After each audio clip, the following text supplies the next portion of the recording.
Yorana, bonjour. Alors que le dollar américain grimpe en flèche face à l'euro, la livre et le yen, le rouble russe s'envole face au billet vert et performe encore plus.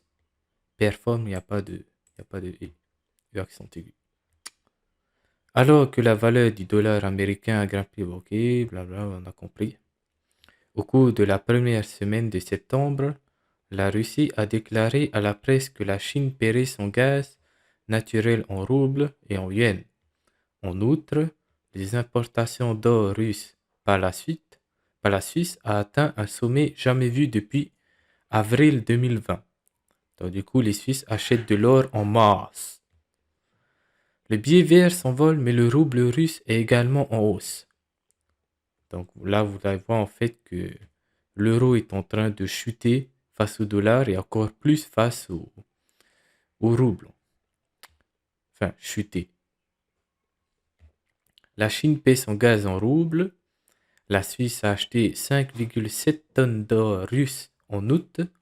Un analyste estime que les retraits de rouble ont fait grimper la monnaie.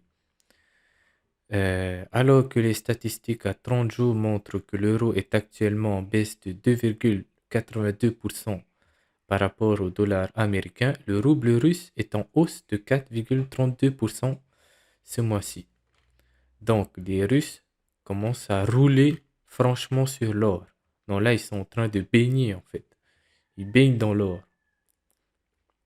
Donc pour préserver en fait votre épargne, je vous conseille peut-être, je ne suis pas conseiller financier, hein, surtout ne prenez pas ce que je dis pour argent comptant.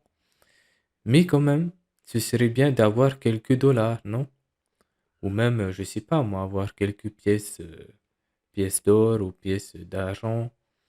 D'essayer un peu de sauver son épargne avant justement que l'euro, qui très probablement d'après plusieurs analystes, hein, va s'effondrer. Risque très fortement de s'effondrer, voire voilà.